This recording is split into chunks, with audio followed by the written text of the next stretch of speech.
Okay, welcome back to this class. In this class, we are going to discuss about J.J. Thomson's model, as you can see on your screens. This model is also called as Plum Pudding Model or Watermelon Model. As you can see, there is a cross section of a watermelon on your screens. This is how red part of the watermelon was considered as continuous sphere of positive charge by J.J. Thomson.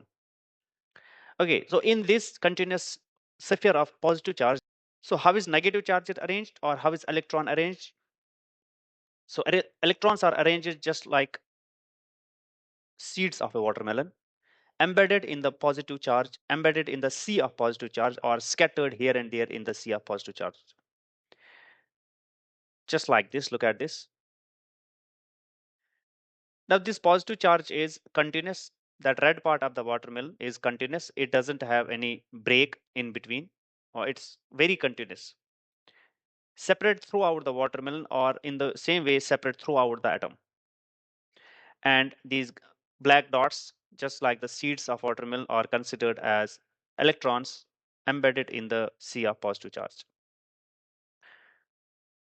But J.J. Thomson also suggested that these electrons are moving in this positive charge. They are not static anywhere.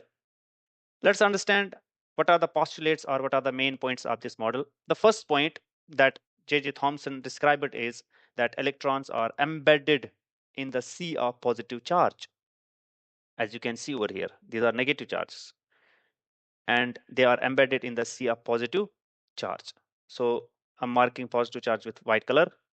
So these are positive charges. Here we go. So this positive charge is very continuous. It is continuously, imagine red part of the watermelon. So you will get an idea of positive charge, how it is there in the atom, how J.J. Thomson described it. Okay, so moving ahead, the second postulate was atom is electrically neutral. Atom is electrically neutral means, in simplest way, means positive charge is equal to negative charge in an atom. Though this positive charge is continuous and negative charge is discontinuous or it is scattered, but the magnitude of positive charge and negative charge is exactly equal. This is how what this postulate means. So it's magnitude, not the number of electrons. It's magnitude of positive charge is exactly equal to magnitude of negative charge. Negative charge. Got it? I hope so.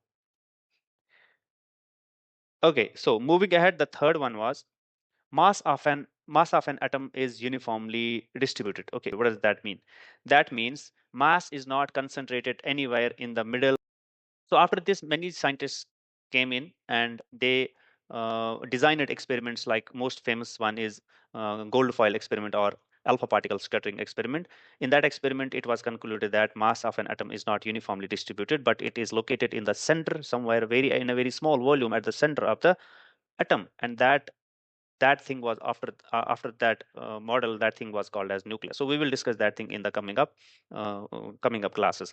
Okay, so now this model looks very primitive or looks very simple, having very less information about the structure of an atom, but this model has its importance. So this is a very crucial model because it is the very first model that described the structure of atom, or how the electrons are how the subatomic particles are arranged.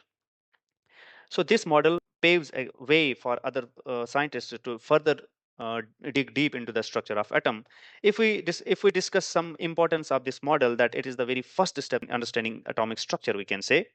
And since it talks about balanced charge, so definitely this point is still valid, that atom is electrically neutral. This was the golden point made by the J.J. Thomson at that time in 1898. So this model came just after the discovery of electron by J.J. Thomson. That was in 1897.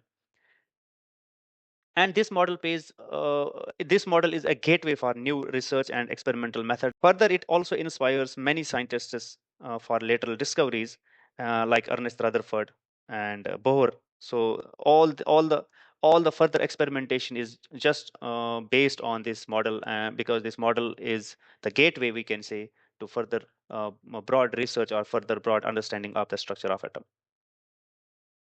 Okay, then, so we are here. it is done. So we will be next taking up alpha particle scattering experiment. So please, if you like this video, do subscribe and do support me, and do share these videos as well. Thank you for your time. Bye bye and take care.